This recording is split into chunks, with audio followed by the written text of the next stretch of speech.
Amis du bonjour, bien le bonjour à toutes et à tous. Heureux de vous retrouver en ce dimanche matin 20 mai, quatrième jour du mois sacré de Ramadan, en remplacement bien sûr, puisque notre ami Mahrez, un peu fatigué, il n'a pas pu être présent avec nous cette matinale. On lui souhaite un prompt rétablissement et on sera avec vous comme chaque matin. Vous êtes sûr de nous retrouver sur Canal Algérie comme tous les matins de la semaine. Heureux de vous retrouver donc en ce dimanche matin avec bien sûr les rubriques incontournables que vous connaissez du week-end. On commencera dans quelques instants par les couleurs du temps. Il fait pas beau en ce mois de Ramadan. Alors là, il fait pas beau du tout, hein, du tout, du tout. Et il va pas encore faire beau toute la semaine. Ah si, ah si. Encore de la pluie? Non, jusqu'à quand? On verra bien, mais il y aura de l'amélioration.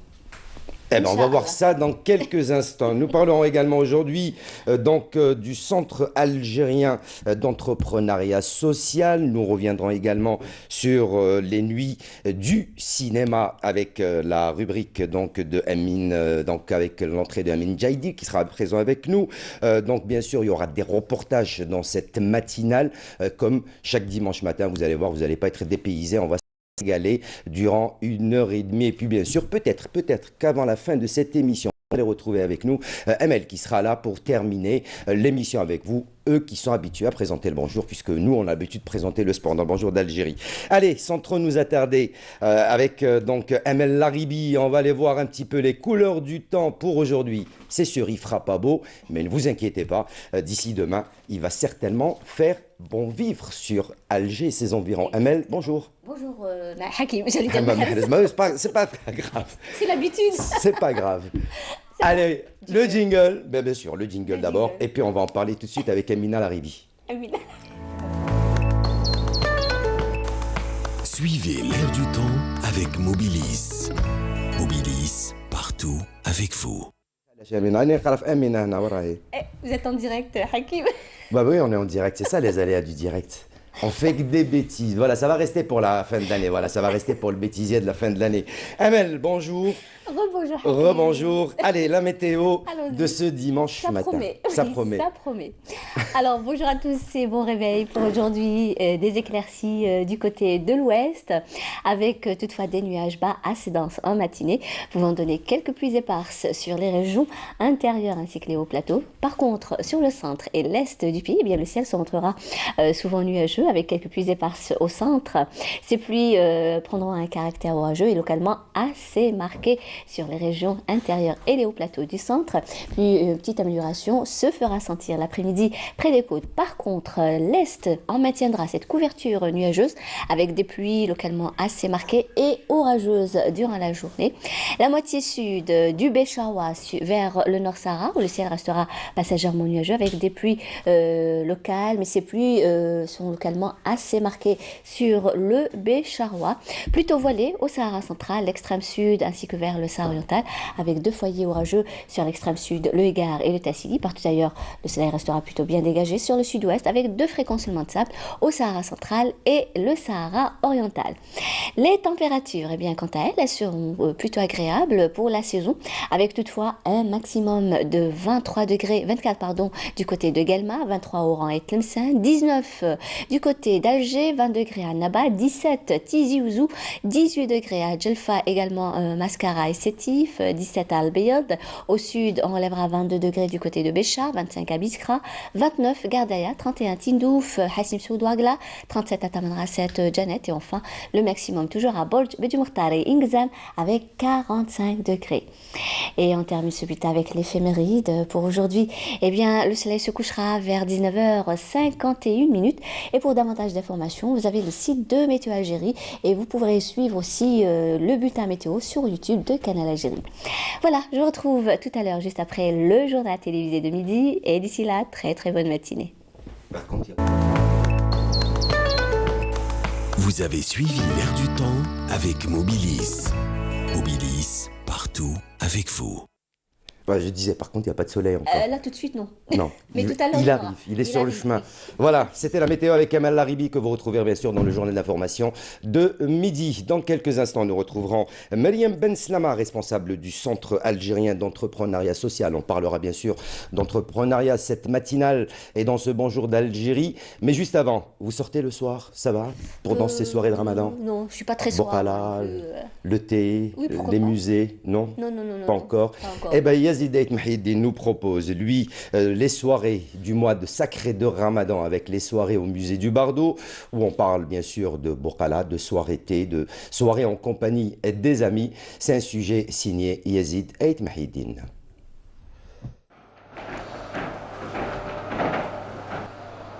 Une belle équation à trois variables, ici au Musée national des beaux-arts d'Alger.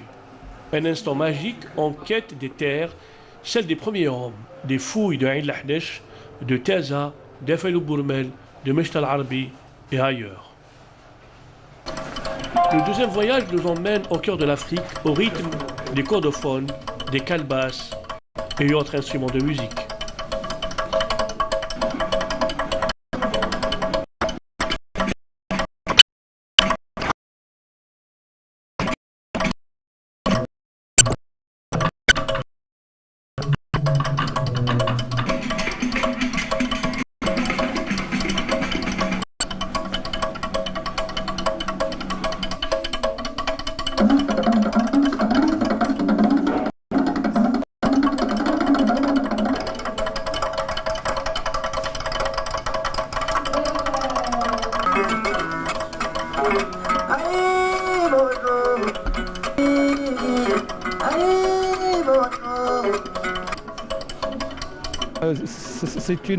En fait, c'est une collection, c'est une partie d'une collection qui est un ensemble d'une collection appelée collection africaine. Nous avons environ 1000 objets se rapportant à tout ce qui est africain. Quand je dis africain, ça dit Afrique Sud-Sahara.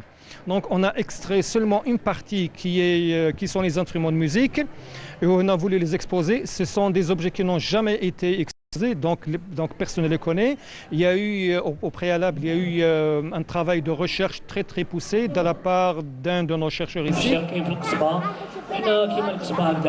Autre lieu, autre décor au sein du patio du Bardo pour vivre le temps d'une soirée du Ramadan, l'ambiance féminine rehaussée par les boucalettes et autres joutes langagières.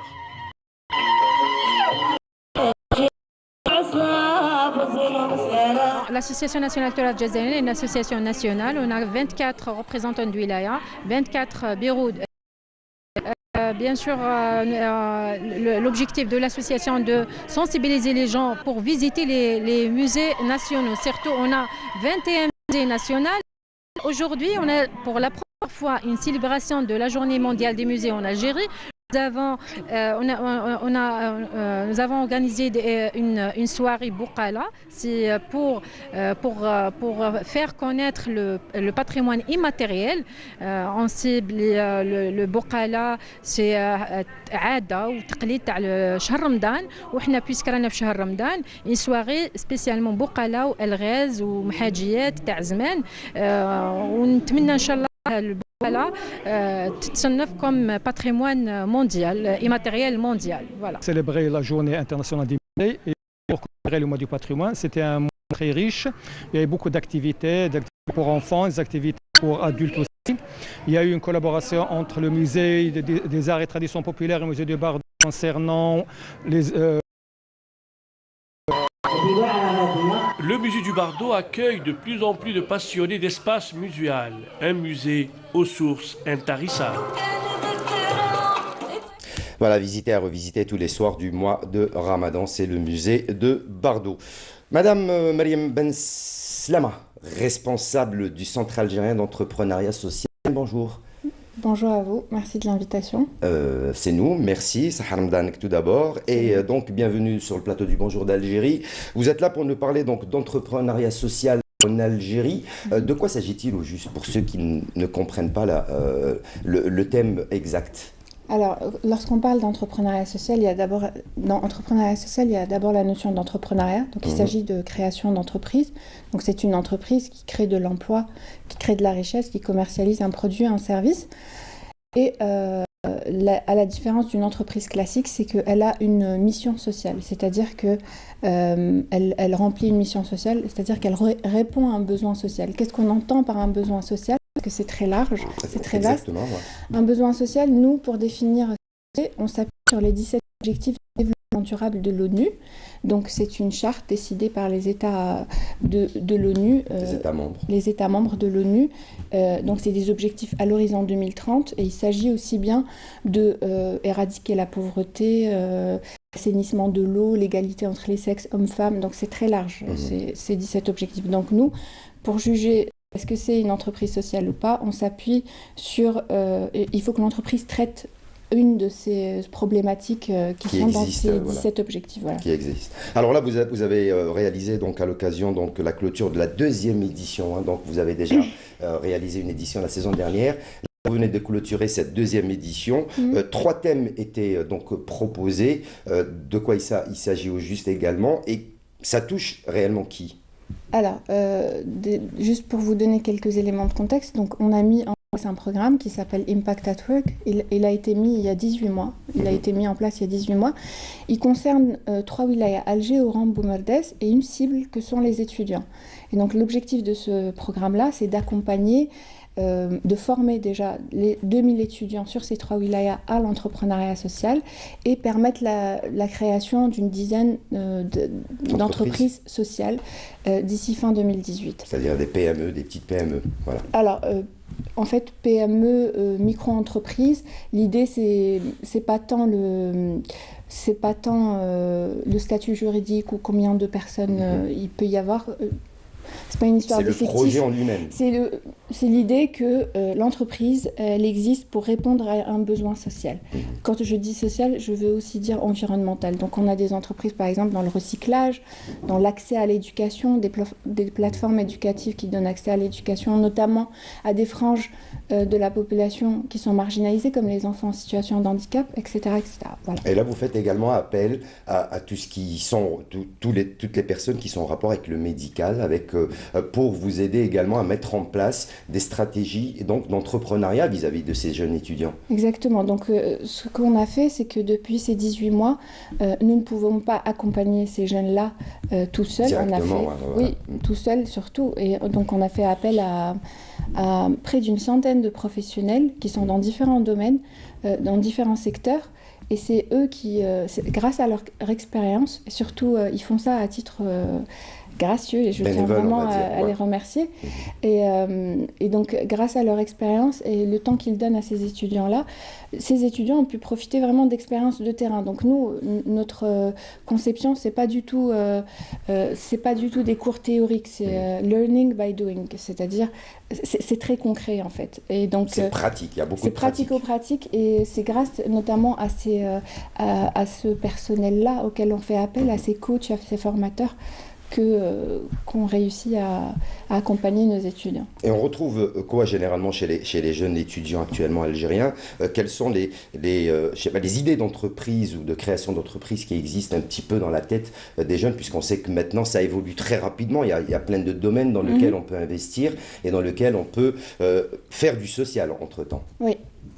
Alors, les domaines investis par, on va dire les secteurs d'activité investis par ces étudiants-là, on a tout ce qui est recyclage.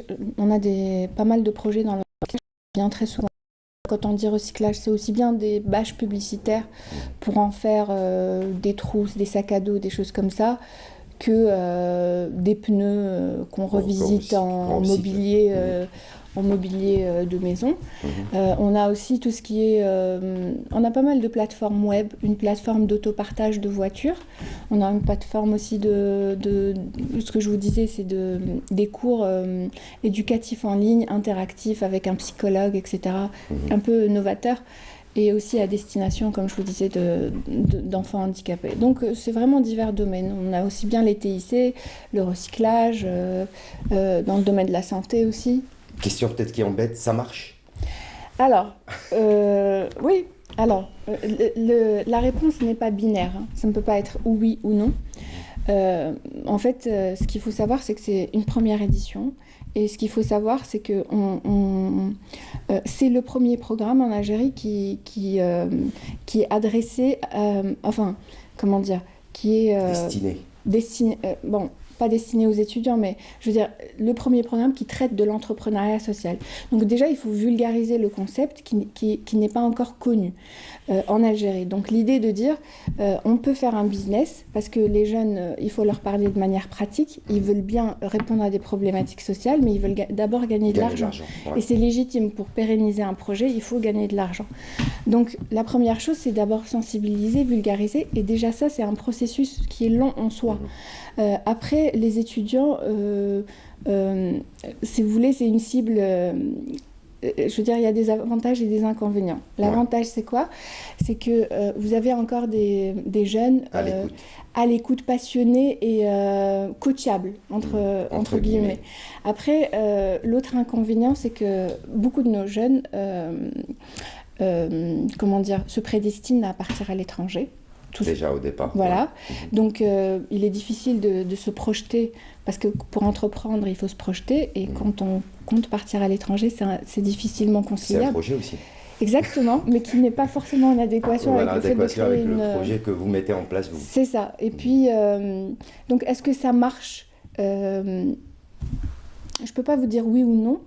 C'est en cours. Il n'y a pas de baromètre pour l'instant pour savoir est-ce que ça fonctionne ou ça ne fonctionne pas. Alors, justement, le baromètre, je pense que,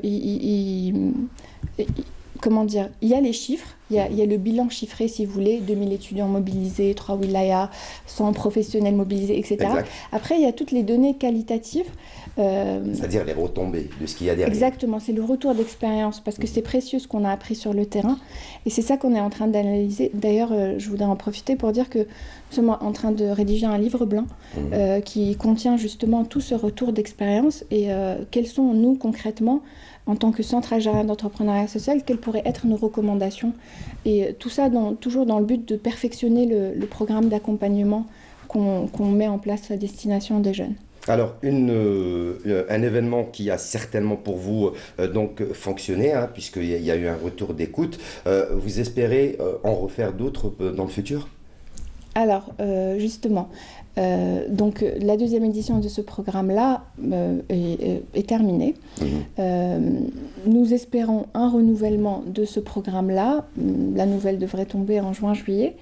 Mais nos projets, en tant que pour le centre, on va mettre en place à partir de... On a déjà commencé à mettre en place, en fait, un programme qui s'appelle Saphir Lab, qui est comment dire, qui est en cours de... Non, qui est conçu, on va dire, par l'Institut français, donc à Paris. Et l'idée, c'est quoi de Saphir Lab? C'est un programme d'incubation destiné à des projets aussi bien associatifs qu'entrepreneuriaux. Et l'idée, c'est quoi? C'est de changer d'échelle. Changer d'échelle, ça veut dire avoir plus d'impact. Donc, il est destiné à des jeunes qui sont entre l'âge de 20 ans et 30 ans. Il suffit d'être algérien. Et il suffit d'avoir un projet d'innovation sociale. Qu'est-ce qu'on entend par innovation sociale?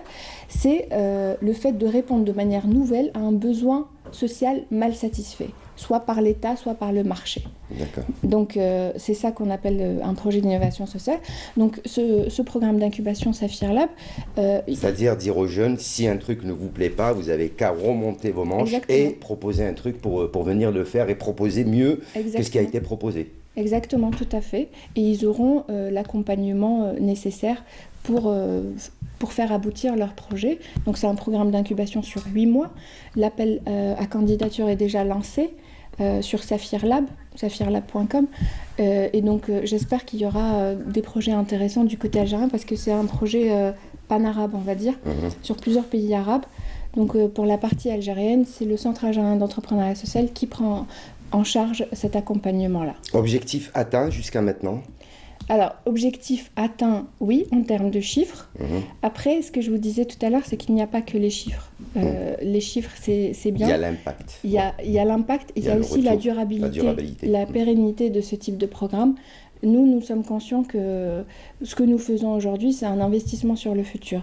Et que quand on fait des choses aujourd'hui, il faut juste accepter la notion de temps et de se dire, d'accord, je vais former cet étudiant-là, il va peut-être partir à l'étranger, il va peut-être être fonctionnaire, il va peut-être être salarié, mais l'idée même de savoir qu'il a le choix, qu'un jour ou l'autre, il se sent assez pour entreprendre armé, ici. Voilà. Exactement, pour entreprendre, pour moi c'est déjà pas mal.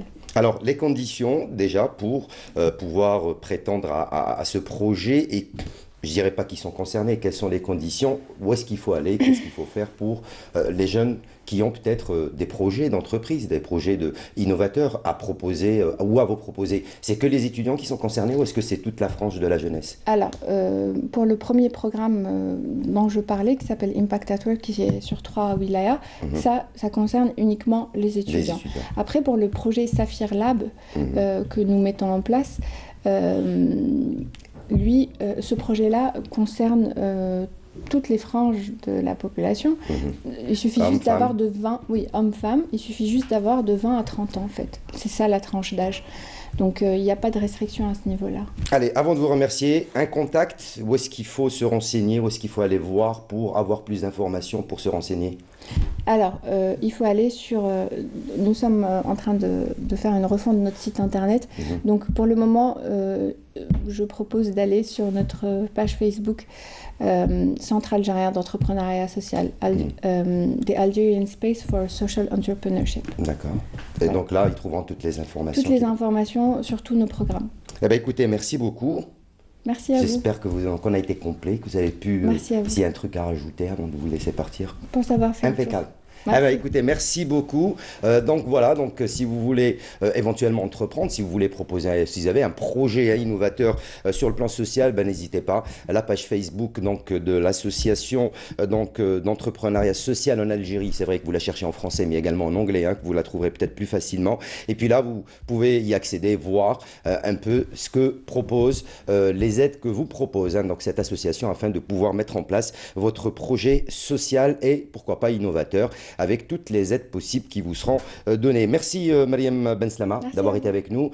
Tout de suite, nous, on va prendre un petit peu d'air, on va aller assister à une exposition. C'est vrai que les expositions sont courantes durant ce mois de Ramadan, et comme toujours avec la spécialiste en la matière, Jahida, Nadjiba Jaïdir, qui va nous faire visiter, Nassiba Jaïdir, voilà, à chaque fois j'oublie, je lui dis Nadjiba, je ne sais pas pourquoi, Nassiba Jaïdir, qui va nous faire voyager et nous propose une exposition signée Jahida Houedef.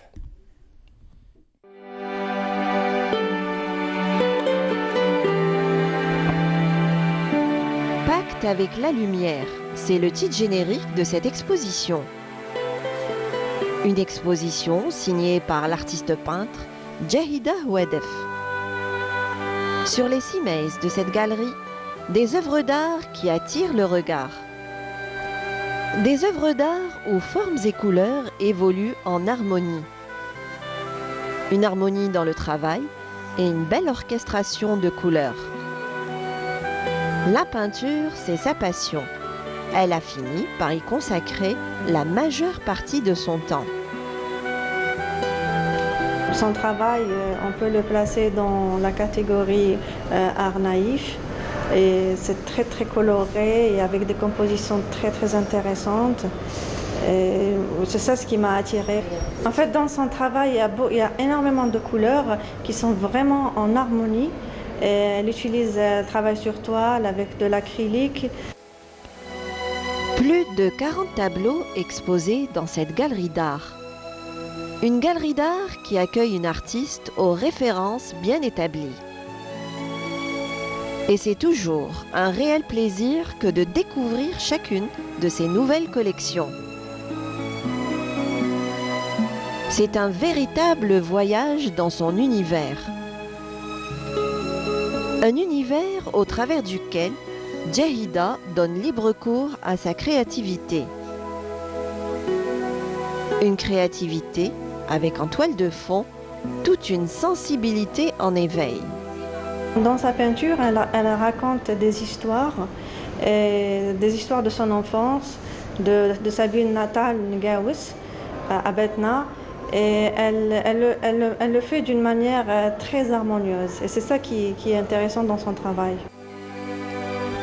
Très exigeante dans son travail, elle s'est forgée au fil du temps son propre style.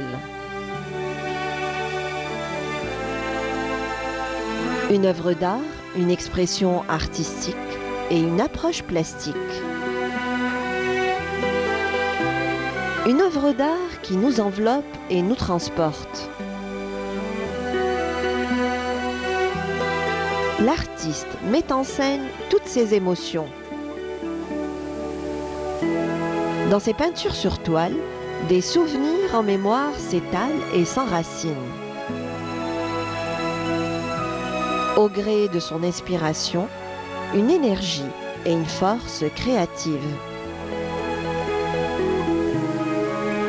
Dans sa dynamique artistique, il y a toute une gestuelle en action. Jahida Houadef, c'est une artiste très cotée. Et elle a su avec son travail avoir un style propre à elle. C'est un honneur de la voir à la galerie. Elle a une imagination très débordante avec des personnages qui sont très différents, mais vraiment très intéressants. En voyant ces tableaux, on arrive à avoir une très belle scénographie. C'est dans cette forme d'expression que cet ancien élève de l'École supérieure des beaux-arts d'Alger affirme sa fibre artistique. Au gré de ses coups de cœur, Jahida Houadef explore, avance et recherche. Guidée par sa ferveur artistique, elle a bel et bien mis de la couleur dans sa vie. Sa peinture se veut comme un message de paix, d'amour et du respect d'autrui. Ses œuvres aux dimensions profondément humaines reflètent son état d'esprit.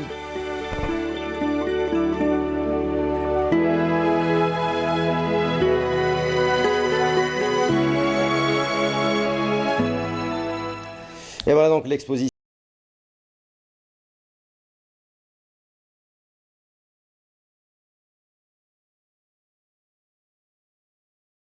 Amal Olmi est là avec vous ce matin pour finir cette matinale en votre compagnie.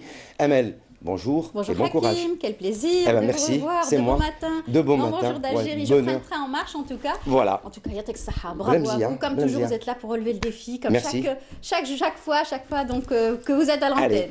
Merci On vous laisse beaucoup. repartir, vous avez une émission à préparer cet après-midi. Ouais, on exactement. vous attend, votre public vous attend à 14h. Non, à partir de 21h, l'émission Canal Foot ce soir. Très bien. Ok, bonne journée à vous. Merci. Et merci encore. Bonne journée.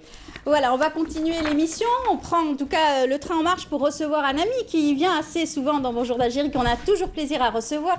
Il s'agit de Amine Hijer. Bonjour Amine. Bonjour Amel. Comment ça va? Ça va, alhamdoulilah, sahar mnakoum. Allah yselmek, sahar mdanek. C'est plaisir partagé de revenir toujours dans les... Toujours dans l'actualité culturelle, bien voilà, sûr. comme Vous êtes d'habitude. toujours présent. On vous a suivi et vous nous avez beaucoup accompagnés lors du Festival culturel européen. Voilà, entre ça s'est terminé, bien terminé. Très bien terminé. Une belle édition avec... Une belle brochette d'artistes. Une belle brochette d'artistes aussi. Voilà. C'était très intéressant. Alors cette fois-ci, 3e édition des Nuits du cinéma. Voilà, cette année comme l'année dernière et l'année d'avant, donc c'est la 3e édition des Nuits du cinéma qui revient.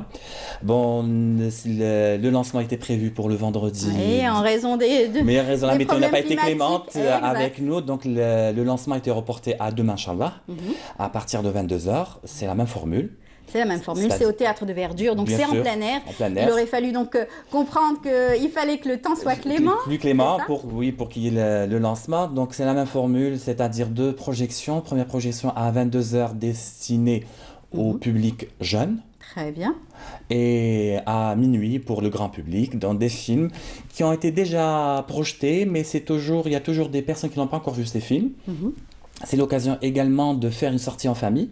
Voilà. Parce qu'il faut juste rappeler que le ticket d'entrée est valable pour les 2 films. Très bien. Donc c'est à 600 dinars. 22h et minuit. Voilà, donc ça permet aussi aux parents d'accompagner leurs enfants, de se faire une petite soirée cinéma.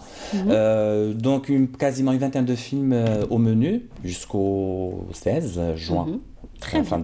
16 juin. Alors, depuis, je pense que les gens, les cinéphiles sont habitués à ce genre de rendez-vous. Et le Théâtre de Verdure a été aménagé spécialement pour l'occasion? Oui, ça a été aménagé spécialement pour l'occasion parce qu'il y a ce qu'on appelle un écran géant, 10 x 14, 10 mètres sur 14. Les conditions de projection, c'est les dernières, c'est-à-dire les films sont projetés sur DCP avec... Une excellente qualité de son, excellente qualité d'image. D'image DCP numérique et son digital 5.1, pour ceux qui connaissent. Hein. Moi, je donne juste les informations techniques. C'est normal pour ceux qui aiment voir les films en donc grand écran. c'est grand écran, de très très bonnes conditions. Les cinéphiles pourront vraiment se sentir en pleine projection, donc il y a tout ce qu'il faut à côté, boissons fraîches, boissons chaudes, du popcorn. Ah bah voilà. Bah oui, pour être vraiment dans l'ambiance cinéma. Et cette année, il y a deux particularités. La première, c'est la présence de 3 films algériens. Très bien. Donc, parce 3 grands films algériens. Oui, qui ont été déjà projetés, qui ont eu des succès quand même.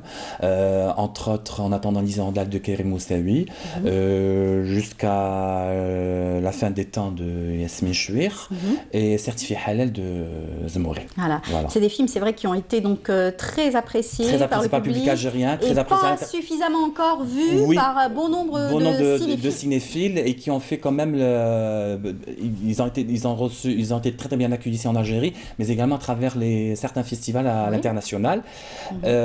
Parce que cette année, la 3e édition des Nuits des cinémas, qui est organisée par le distributeur algérien de films MD Ciné avec l'établissement Art et Culture à l'Union d'Alger, cette édition bénéficie quand même du soutien, du partenariat de 2... Landa, je suppose. Landa, entre autres, il y a Landa, mais également le Centre algérien de développement du cinéma. Ah, très bien. C'est encore une fois pour encourager la créativité cinématographique en Algérie, mais aussi pour montrer tout ce qui est production cinématographique en Algérie et pour inciter le public à aller voir la production algérienne.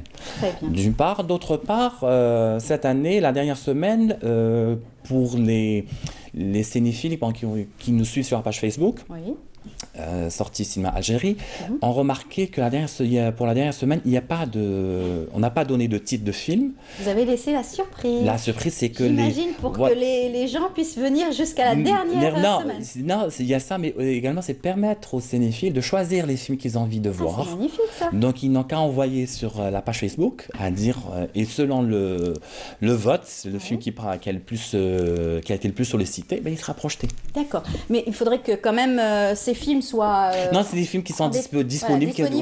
Les films qui sont disponibles, donc voilà, par rapport à ça. Donc il y a un listing que vous avez établi, que vous avez mis sur Facebook. Facebook sera mis à partir de demain, et donc les cinéphiles pourront choisir le film qu'ils ont envie de voir pour la dernière semaine de Ramadan. Super. On a envie de les Par exemple, quelques titres? Écoutez, par exemple, on a, pour les films petit public, moi j'adore Pierre Lapin.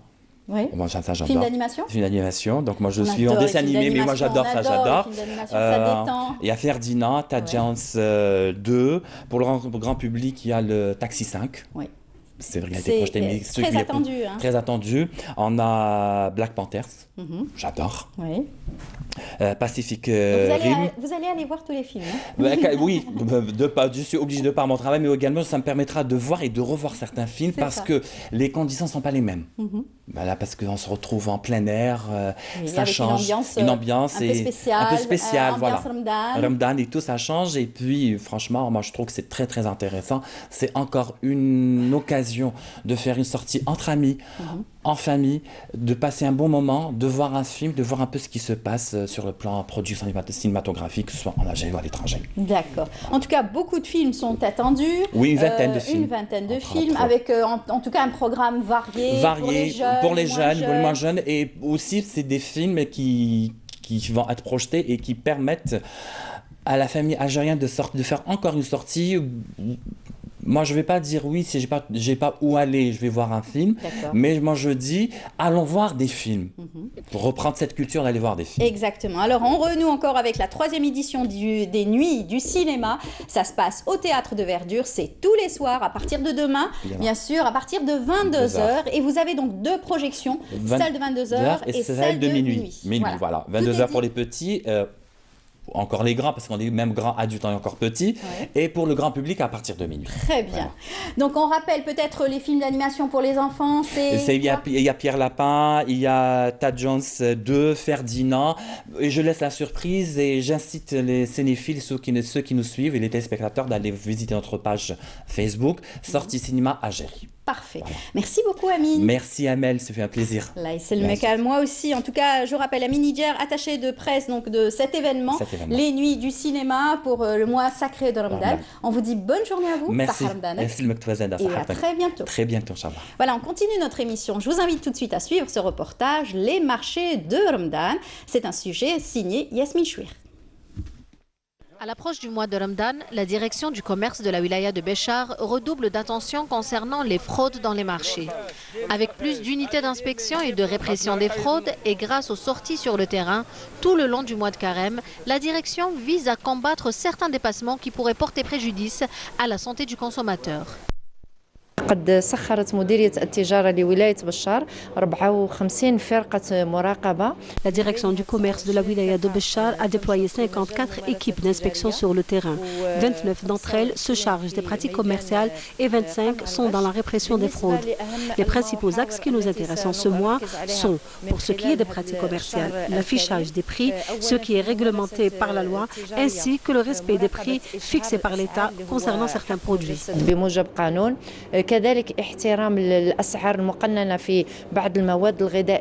Le travail de ces équipes se focalise principalement sur les produits les plus consommés pendant ce mois, à l'instar des viandes et des fruits et légumes.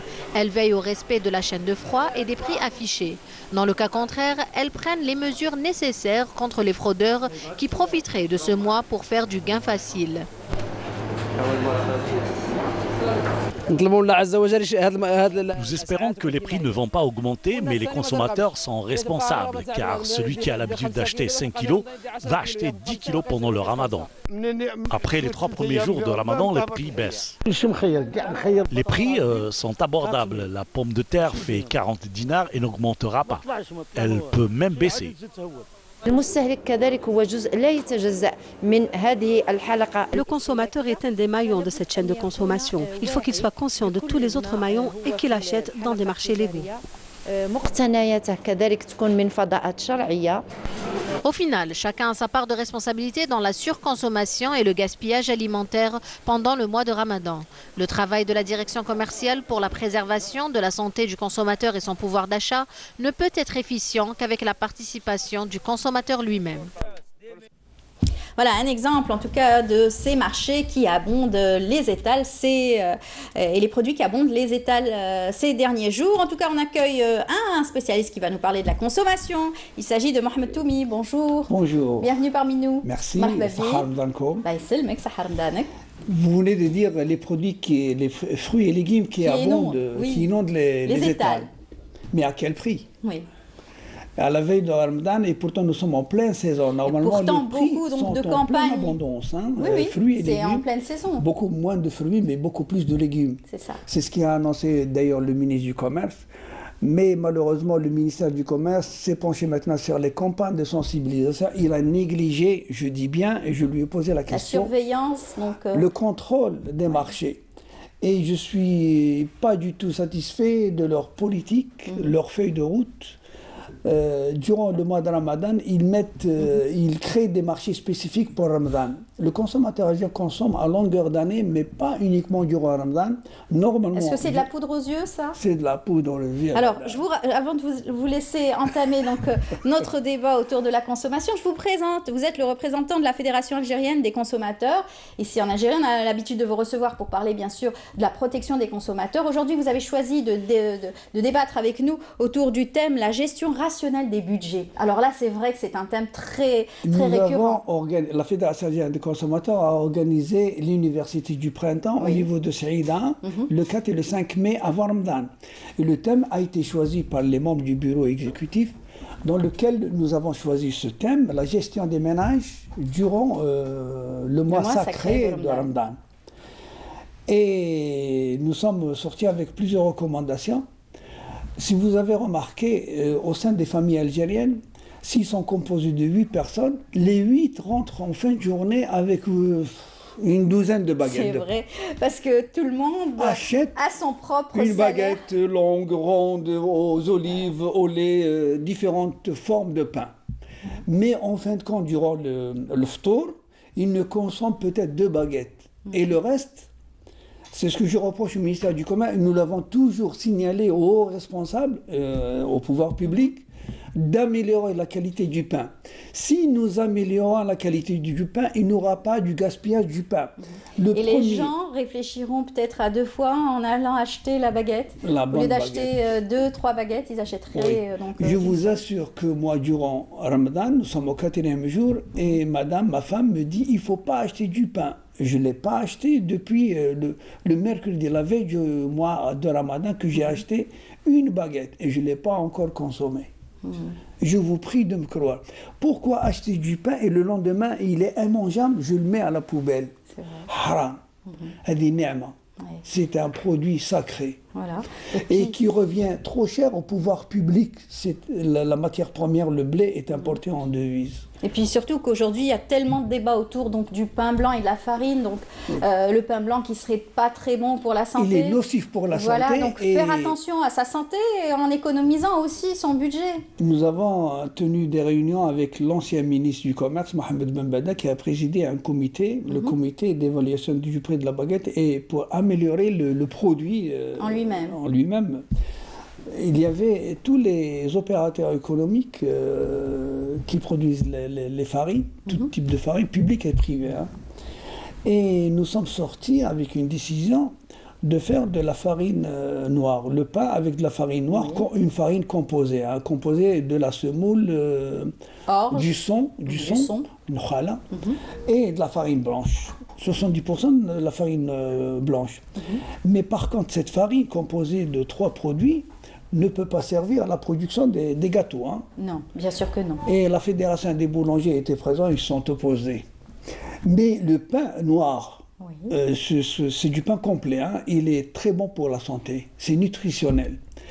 Et bien sûr, aujourd'hui, ça c'est un petit peu plus... on retrouve sur les étals, bien sûr, de nos boulangeries, de nos grandes surfaces. Mais à quel prix? Beaucoup plus cher. Voilà, beaucoup plus cher. Mais par contre, la farine composée des 3 produits, c'est le ministre lui-même qui parlait à l'époque, en 2013, que la tonne va revenir beaucoup moins cher par rapport à la farine blanche. C'est clair.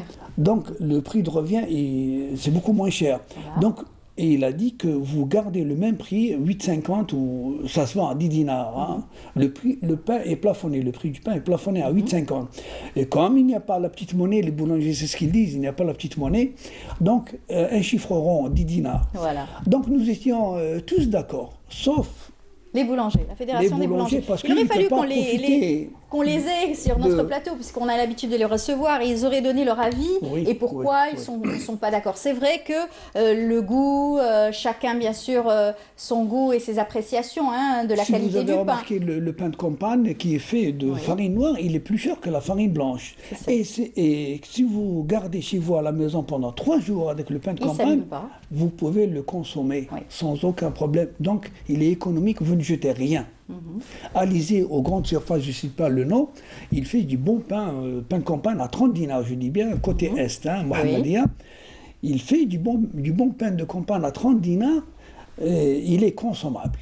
Vous pouvez le garder 3-4 jours et vous le consommez. Vous ne jetez rien, donc c'est économique, vous voyez. Et c'est nutritionnel pour la santé également, pour l'estomac. Voilà, mais comme je le dis, encore une fois, c'est une histoire de goût.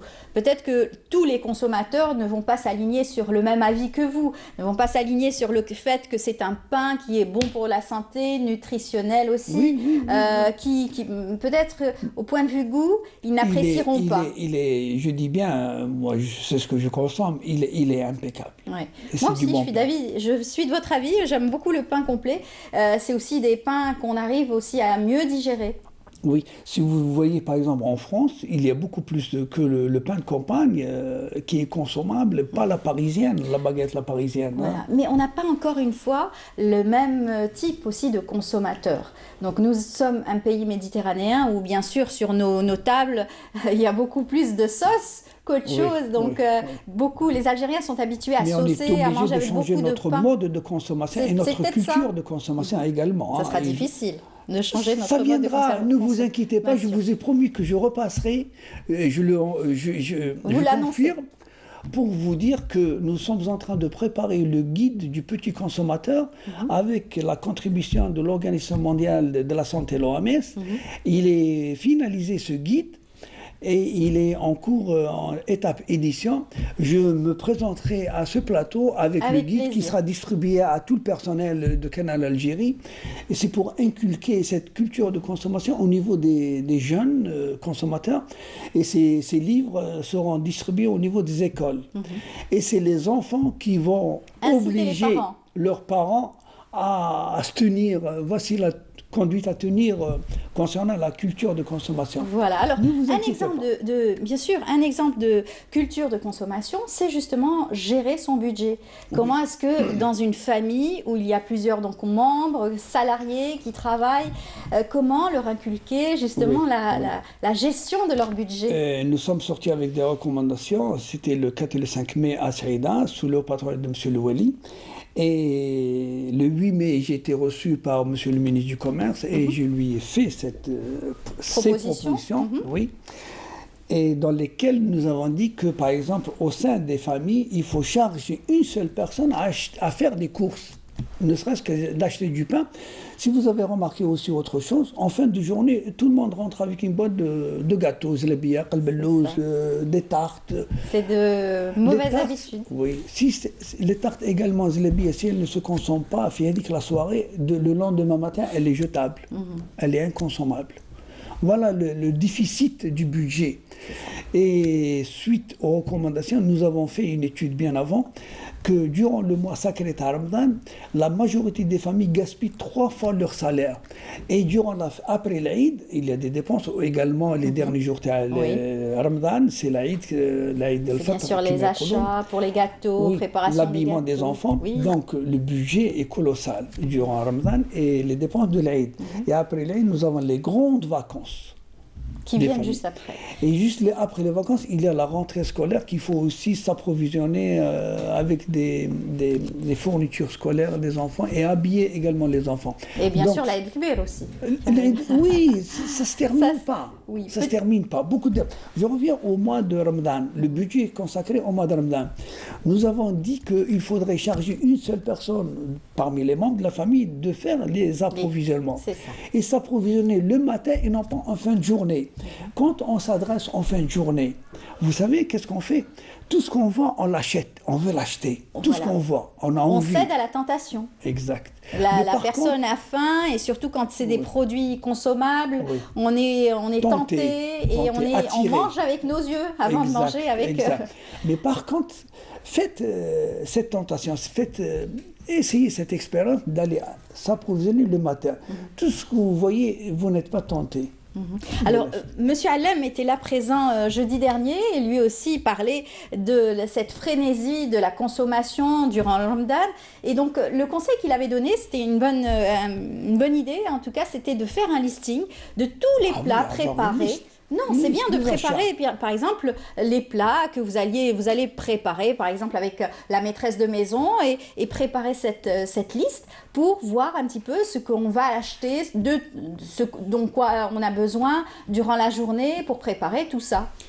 Oui, c'est une très bonne idée. Moi, je dis, c'est pas la liste du menu. C'est bien la liste du menu aussi. Non, le menu, il est quotidien à la maison, j'en parle pas. Quand on se déplace au marché, il faut avoir une liste sous les yeux. C'est clair. Pour ne pas acheter du n'importe quoi. Et ne pas acheter en grande quantité pour ne pas déséquilibrer le marché entre l'offre et la demande. Parce que j'ai vu, par exemple, 3 jours, 4 jours avant le mois de Ramadan, que les gens achetaient des demi-moutons chez les bouchers. C'est inadmissible. C'est trop. C'est normal, on provoque l'augmentation des prix et on provoque donc la demande est plus importante que l'offre. C'est ça. Il y a un déséquilibre sur le marché. Et pourtant, nous sommes en pleine saison. Ce n'est pas la viande qui manque. Pourquoi acheter un demi-mouton et le stocker dans un réfrigérateur, dans le congélateur? Pourquoi? Manger de la viande fraîche quotidiennement. Je peux acheter 1 kilo de Et viande. puis comme nous l'a encore dit M. Allem, il est bon en tout cas restreindre la consommation des viandes. Essayer de manger 1 fois, 2 fois par semaine au moins seulement. Nous sommes en train de lutter de ne pas consommer de la viande. C'est mauvais pour la santé et beaucoup plus pour les reins. C'est mauvais pour les reins. C'est très et ça mauvais. Ça donne la bleuite, la maladie, ce qu'on appelle la goutte. Ouais. Pas la bleuite, la goutte. C'est ce qu'on appelle le mal du siècle aussi, c'est la maladie du riche, ce qu'on appelle des communément. Oui. Et donc, ce que nous avons préconisé durant cet événement, le 4 et le 5 mai, c'est de former les ménages. Nous assurons des formations aux ménages, toutes les femmes qui désirent se former, comment gérer un budget, et nous conseillons aux maris de confier le salaire, le portefeuille, la gestion du portefeuille à sa femme. C'est elle qui perçoit, qui touche la bourse, et c'est elle qui dépense. La femme, elle est beaucoup plus économe par rapport à l'homme, ça je vous le garantis, par expérience. Oui, c'est par expérience. Donc nous avons commencé déjà à Oran, par le biais de l'association d'Oran, et le président de la fédération, il est domicilié à Oran, donc ils ont commencé par la formation des ménages au niveau de la wilaya d'Oran. Donc nous avons commencé le lancement. Ça dure de combien cette une formation de ce genre? Ça dure 1 semaine. Très bien. 1 semaine, ça ne demande pas beaucoup de choses. Hein. C'est comment donner les règles de base. Les règles de base, comment s'approvisionner, faire une liste nominative tous les jours. On n'est pas obligé de faire les courses tous les jours, de s'adresser uniquement le matin. Et ce que nous avons également proposé au ministre le 8 mai, parmi les recommandations, c'est de créer un institut national de la consommation. Ça existe en Tunisie, ça existe en Europe. Et chez nos voisins, pourquoi j'ai dit la Tunisie, c'est il y a 2 ou 3 années qu'ils ont créé cet institut. L'Institut national de la consommation, en abrégé, on appelle ça l'INC. Ce n'est pas l'Institut national du commerce. Ici en Algérie, bien sûr. C'est la consommation. Il sert au pouvoir public ainsi aux consommateurs. C'est un baromètre. Et il nous sert, quel est le produit, faire des études comparatives, par exemple, des produits, des objets. Vous avez plusieurs marques de télé. Et on peut dire quel est le meilleur télé à un moindre coût et quelle est la durée de vie. Voilà à quoi il sert. C'est un appui scientifique au pouvoir public et aux associations de consommateurs. C'est-à-dire que vous avez tous les produits à différents prix. Produits et services. D'accord. Si on aura cet institut que je viens de citer, l'Institut national de la consommation, le consommateur algérien sera sauvé. Et j'ajoute en plus, avant Ramadan, il n'y aura pas donc peut-être de concurrence déloyale pour essayer donc de vanter un produit par rapport à un autre? Ça va être signalé lors des études comparatives. Donc voilà à quoi il sert cet institut, l'INC. Voilà. J'ai dit, là, ça va servir de baromètre au pouvoir public et aux consommateurs. On est obligé de suivre. Il va y avoir une revue qui sera publiée. Nous avons, si vous avez remarqué, plusieurs marques de téléphones mobiles. Donc, à partir de là, si nous avons cet institut, j'irai directement choisir mon mobile. Produit, bien sûr. Facilement. Bien sûr. Facilement. Alors, vous avez donc cette proposition. L'Institut, peut-être que ça sera débattu et ça sera officialisé bientôt, Inch'Allah, grâce à vos efforts. Parce que nous avons demandé également aux experts de l'Union européenne de nous aider à créer cet institut en tant que fédération des consommateurs, je ne vous le cache pas. Et ils ont dit c'est au pouvoir public de décider et non pas aux associations. Voilà, peut-être qu'avec le ministère du Commerce, ministère de l'Intérieur, c'est au ministère du Commerce. C'est au ministère du Commerce. Il servira. Comme un baromètre en fait. Ce sera un baromètre pour les consommateurs, pour pouvoir. Et pour les pouvoirs publics également. S'il y a une défaillance. Votre attention est attirée directement par. Ah oui. Et nous avons également dit s'entraider avec les associations féminines et les experts dans le domaine de la consommation. Et ce que nous avons également dit, la responsabilité sociétale dans les entreprises, charger une seule personne au sein d'une famille de faire des courses, c'est pas tout le monde qui fait des courses. Une ou deux, c'est-à-dire la personne qui va se charger d'acheter les légumes par exemple ne va pas acheter tout ce qui est donc produit donc de base, huile, et sucre, etc. L'huile et le sucre, c'est pas tous les jours. On peut se ravitailler pour un mois. Un bidon de 5 litres ou de 4 litres suffit pour le mois de Ramadan. On achète 2-3 kilos de sucre. Il y aura toujours quelque chose qui manque, c'est vrai. Oui, on peut l'appeler... quand il manque un produit bien défini, c'est pas un problème. L'essentiel, c'est de prendre son couffin et aller faire acheter du n'importe quoi. Alors vous dites acheter le matin, mais aujourd'hui c'est une société qui est une société mutante, qui bouge énormément. Donc, vous allez dire que vous travaillez. Voilà. Nous travaillons tous, mais beaucoup plus. Il y a des femmes au foyer qui ne travaillent pas. Elles peuvent déjà faire les courses le matin. Et si vous avez remarqué, beaucoup de monde, les après-midi, les marchés sont inondés. Par contre, parce que les hommes veillent la nuit, ils sont trop fatigués. Pour sortir le matin. Pour sortir, allez-y voir le vendredi matin par exemple, ou le samedi matin, c'est vrai, et c'est vite. J'ai été le vendredi et samedi pour tenter la température des prix pratiqués sur les marchés, où nous voyons, j'ai constaté par exemple la pomme de terre entre 60 et 70 dinars dans les marchés publics, mais par contre dans les marchés informels nous sommes en train de lutter également, ces marchés informels, hein, pour qu'il y ait une traçabilité des produits.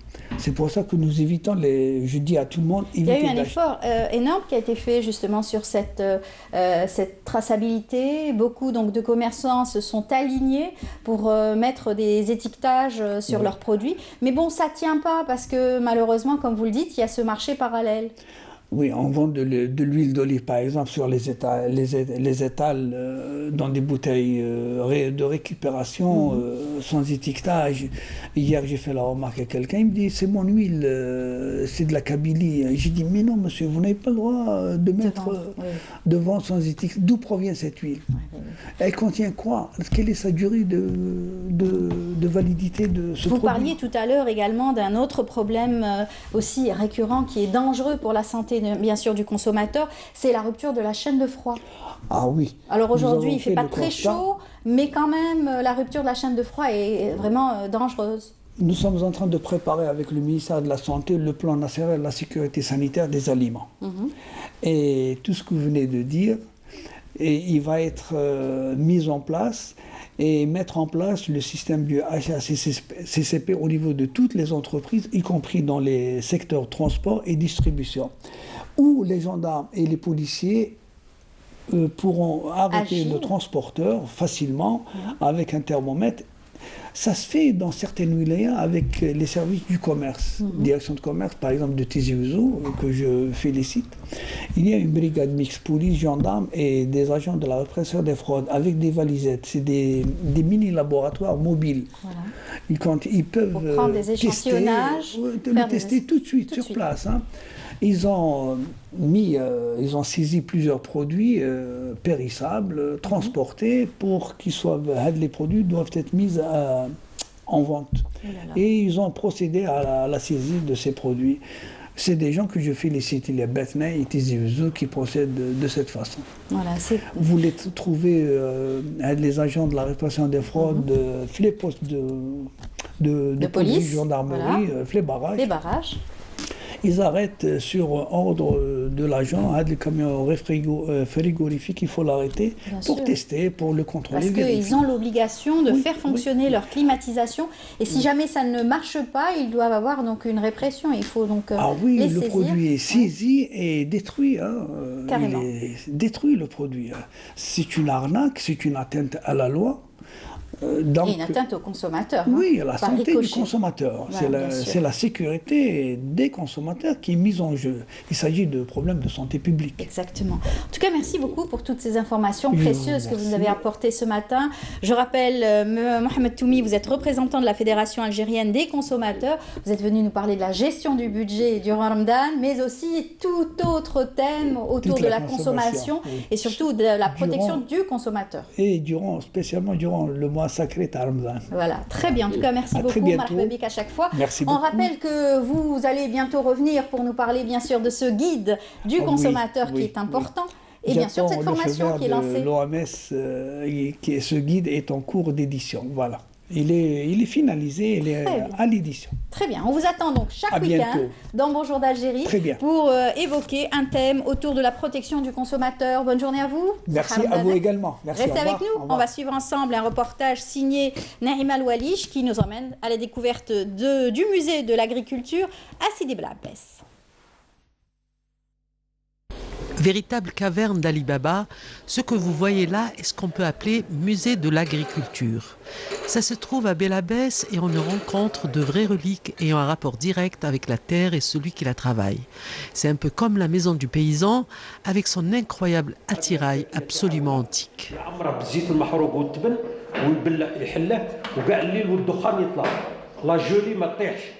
Très très jeune, j'ai commencé les collections, j'étais collectionneur de cartes postales et de timbres et de tout matériel. J'ai commencé un petit peu à collectionner le matériel agricole. Et c'est à partir de là, à peu près en 2008, que ça a commencé, le musée commençait à fonctionner. Mais le problème qui se pose actuellement, les gens ne sont pas sensibilisés pour faire des donations au musée. Donc il a fallu que j'achète du matériel et j'ai commencé à faire les brocantes. On ne peut pas parler de musée, sérieusement on ne peut pas parler de musée. On parle de ramassage actuellement, on ramasse le matériel pour les stocker en vue de la création d'un endroit idéal pour les visites. Situé à l'intérieur d'un ancien labo vétérinaire à l'Institut d'agronomie de Bel Abbès, ce musée englobe plus de 5000 pièces dont certaines comptent plus de 4 siècles. Particulièrement curieux, ces objets racontent un passé lointain où l'homme puiser tout dans la nature pour vivre et faire vivre cette même nature. Ça, c'est un four traditionnel, koucha, où nos grands-mères et nos mères préparaient le pain. Elle est faite à base d'argile et de paille. On peut la former. On utilise 3 choses. On utilise soit le bois, soit les fientes d'animaux ou des chevaux. On les utilisait et ce qu'on appelle le louguid, le woukoud, c'est ça qu'on utilisait pour préparer le pain. Là, on est devant un échantillon de sapindus. Le sapindus est un arbre, ce qu'on appelle le savonnier. Le savon bio, le sapindus, est apparu à peu près vers la Deuxième Guerre mondiale, où il n'y a pas eu de savon. Bon, comment la préparation, comment elle se fait? On le plonge à peu près 12 à 14 heures dans de l'eau, et le lendemain, on se lave. L'avantage qu'il a, il est tiré par un âne ou la bnadem الجبده. Et l'avantage qu'il a, حاجه سهله وتخدم 3 travaux. تحل الخط. هنا on peut régler les semences تاع السلاطه ولا رادي ولا نافي ولا اللي بغيتيها ومن بعد يردبها. Il fait 3 travaux, حاجه سهله et qu'on peut pas trouver un petit peu. Quoique très mal loti à cause de l'espace vétuste qu'il abrite, ce musée a beaucoup voyagé lors de rencontres d'ici et d'ailleurs. Ces objets qui appartiennent au patrimoine de l'humanité n'ont pas de valeur comptable. Il serait donc temps de les mettre en valeur, n'était-ce pour une approche historique et didactique. Allez, de retour sur le plateau, on accueille comme il se doit Meriem Moussaïd, comme chaque dimanche dans sa rubrique Coin Vert. Aujourd'hui, elle nous a ramené le kasbar, non plutôt le persil. Bonjour Meriem.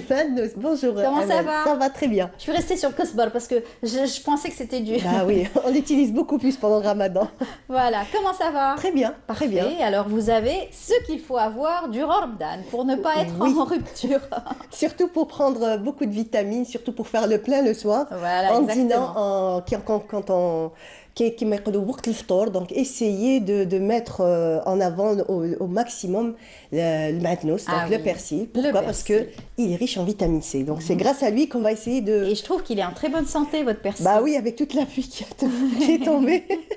Alors l'avantage c'est que ça pousse vite, j'imagine. Ça pousse, on va dire que ça pousse un peu plus lentement que la coriandre. Donc la coriandre pousse un peu plus rapidement, donc pour le persil ça va demander à peu près, on va dire une quinzaine de jours à 3 semaines un petit peu, pour que la graine commence à lever. Et bon, pour avoir un résultat comme ça, quand même, il faut compter 1 mois et demi. Hein, donc n'essayez pas de faire ça une semaine avant le Ramadan, c'est raté. C'est raté, il aurait fallu préparer tout ça avant. Exactement. Donc, alors, en tout cas, c'est de la vitamine C en puissance. Tout à fait, donc de la vitamine C en puissance, mais pas que, puisqu'il est très très riche en oligo-éléments, beaucoup aussi de fer, potassium, magnésium, zinc, donc vraiment une belle panoplie. Donc c'est vraiment le condiment idéal pour accompagner beaucoup de plats, surtout chez nous. Quand même, on a tendance à le cuisiner énormément comparé à dans d'autres pays, dans d'autres régions, ou plutôt, vous savez, la tendance à être utilisé juste pour décorer l'assiette et finit toujours au fond de l'assiette et personne ne l'a mangé. Par contre, non, nous, c'est vrai qu'il est coupé. Il y a même certains plats qui sont faits à base que de persil. Comme par exemple, tagine, madnoussia, qui est un plat algérois, donc qui est fait uniquement avec du persil. On va continuer à en parler, Mariam. On va voir un reportage, un de vos reportages. Le cerclage des pots, en tout cas préparé. C'est exactement, la tannerie. La tannerie. On y va à travers ce reportage, on se retrouve juste après.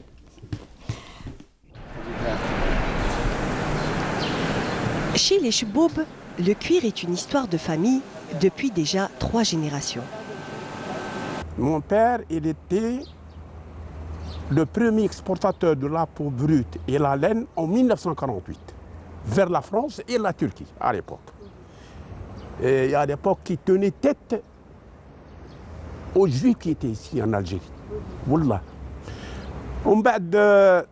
Pendant la guerre de libération, peut-être 54, mon père il a été au maquis. Bon, en 62, on a repris notre métier d'origine. On a commencé à faire la collecte de la peau, etc., etc. Aujourd'hui, c'est Zoubé Cheboub qui reprend le flambeau en créant une tannerie-mégisserie aux normes internationales qui donne une production de cuir biologique 100% algérienne, une fierté qu'il ne cache pas. C'était mon grand-père qui faisait la collecte de la peau dans tous les abattoirs d'Algérie.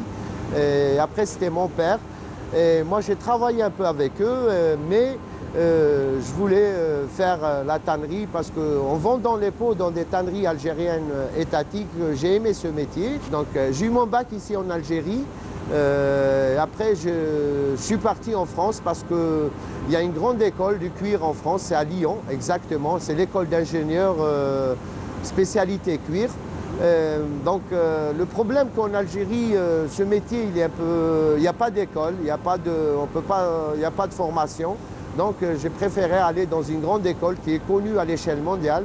C'est le traitement des peaux de bovins et ovins et caprins. Créée en 1996, la tannerie Metidja est située à Rouiba.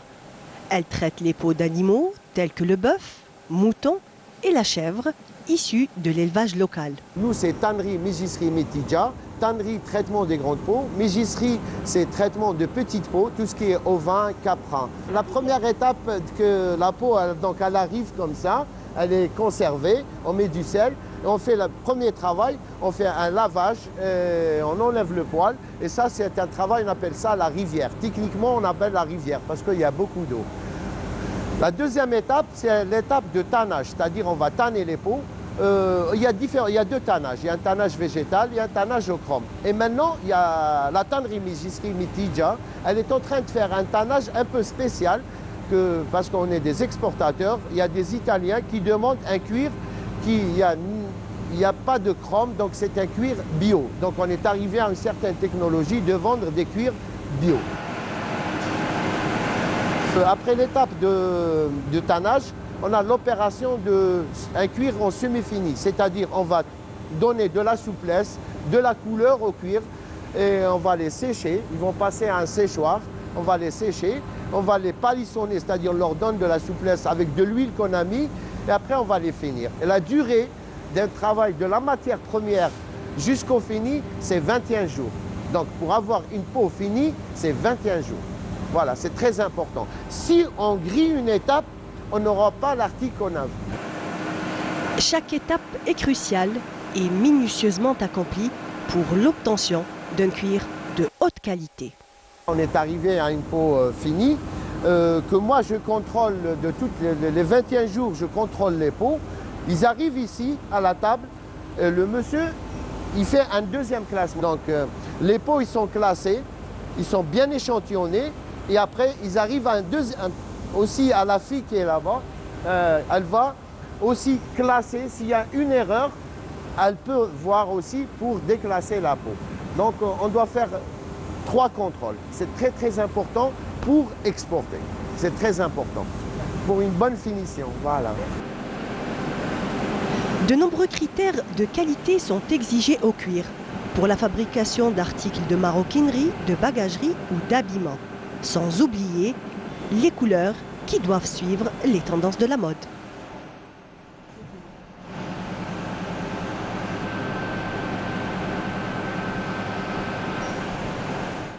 Voilà, un très beau reportage que vous avez réalisé. Vous avez eu la chance de voir in situ, comme on dit, comment ça se passe, la tannerie. Vous avez appris beaucoup de choses d'ailleurs, Mariam. Oui, énormément de choses, effectivement. Donc, quand on parle de tannerie, bon, c'est vrai qu'on a l'habitude plus de voir la matière finie, chaussures, sacs à main et tout ce qui s'ensuit. Mais quand on y est, quand même, c'est vraiment un travail de précision, un travail de longue haleine. C'est très long. C'est vrai que maintenant, tout est, comme on a pu le voir, tout est mécanique, tout est mécanisé. Mais l'étape finale, c'est au coup d'œil et à la main. Donc, il y a vraiment... Et on n'a pas droit à l'erreur parce que ce sont donc des produits qui se retrouvent sur un marché à l'international. Donc, il y a beaucoup de rigueur, beaucoup aussi de demandes concernant ces peaux qui sont aujourd'hui d'une renommée. Exactement. Donc, il faut savoir que quand même notre cuir a une qualité assez, vraiment assez spéciale. Hein. On ne va pas dire supérieure pour ne pas rentrer dans l'autosatisfaction. Mais on dit pourquoi? Parce qu'en fait, ça reste quand même des animaux, c'est pas de l'élevage intensif. Ça, il faut le savoir. Donc, quand même, ça reste des animaux qui sortent, qui vont dans les pâturages. Et comme ça influe sur la qualité de la viande, ça influe aussi sur la qualité du cuir. Voilà, donc c'est pour ça que vraiment la qualité du cuir est excellente. Sans compter donc monsieur On salue en tout cas toute cette entreprise. Exactement. Et à la tête, bien sûr, ce monsieur qui a fait un travail extraordinaire, Monsieur Cheboub, donc vraiment, donc lui et son père, ils sont là, ils veillent au grain. Même comme je vous ai dit, tout est mécanique, mais ils sont là à chaque étape. Dans le bio aussi. Hein. Et dans le bio. Tout est bio. Voilà. Donc déjà, l'étape en elle-même, c'est du recyclage. Donc on recycle les peaux qu'on retrouve bien sûr chez les bouchers, qu'on achète dans les abattoirs. Et même les peaux qu'on retrouve les jours de l'Aïd. Aujourd'hui, beaucoup de personnes se délaissent un petit peu ces peaux. C'est vrai. Alors qu'autrefois, elles étaient utilisées, c'était vraiment des peaux de mouton. Exactement, tout le monde avait chez soi. Maintenant, c'est dommage, c'est quand même, faut savoir que quand même c'est quelque chose de perdu. Donc lui, c'est ce qu'il essaye de faire, il essaye de sensibiliser les gens. Donc pour toutes les personnes qui le jour de l'Aïd qui ne veulent pas utiliser leur peau, donc de pas la mettre dans la poubelle, ils vont essayer de mettre des bacs spéciaux de façon à essayer de récupérer ce cuir-là. Et en ce qui concerne, comme il nous l'a bien expliqué, donc c'est du cuir biologique. Donc c'est vraiment des produits naturels pour tanner le cuir et même au niveau de la couleur. Et ce qu'il faut savoir, c'est que même les rejets de cette usine, donc l'eau qui est utilisée, parce qu'il y a beaucoup d'eau qui est utilisée, donc l'eau, quand elle est rejetée dans la nature, c'est de l'eau qui est purifiée et qui est entièrement propre. Bravo, donc, chapeau pour cette initiative et surtout sur cette entreprise qui est une entreprise écologique. En tout cas, on aura l'occasion de le recevoir, pourquoi pas, pour en parler en détail. Il vous donnera plus de détails. Et surtout relever, en tout cas, les féliciter et surtout montrer que la production nationale a de beaux jours devant elle, puisqu'il exporte toutes ses peaux et il y a un marché très concurrentiel. Exactement. Donc il a réussi quand même à percer ce marché qui est très fermé, très, comme vous l'avez dit, très concurrentiel. Il y a une petite partie quand même qui reste ici, puisqu'il y a des artisans algériens donc qui font notamment du côté de Tlemcen. Exactement, du côté de Tlemcen, un peu sur Alger. Donc espérons que ça va encore embellir de plus belle. Voilà, bravo en tout cas pour ce reportage. Merci. On salue en tout cas cette initiative et ce monsieur Cheboub. Voilà. Eh bien, quant à nous, on a parlé aujourd'hui, vous avez parlé aujourd'hui du persil. Voilà, le madnos qu'on retrouve sur toutes nos tables durant les condiments durant ce mois de Ramadan. Merci beaucoup, Mariam. Merci, Amel. Un dernier mot? Manger beaucoup de persil, c'est bon pour la mémoire. C'est très bon pour la mémoire. C'est de la vitamine C aussi. Pure vitamine C, pure vitamine C. Merci, bonne journée à vous. Sahar Ramadan. Voilà, quant à moi, on est arrivé à la fin de l'émission. Merci beaucoup de nous avoir accompagnés ce matin. J'espère que vous avez apprécié le programme que nous avons choisi pour vous. Je vous dis à demain. Ça sera donc Radia Boulmaali à partir de 9h du matin. Excellente journée à vous tous. Saha Siamkom. Au revoir.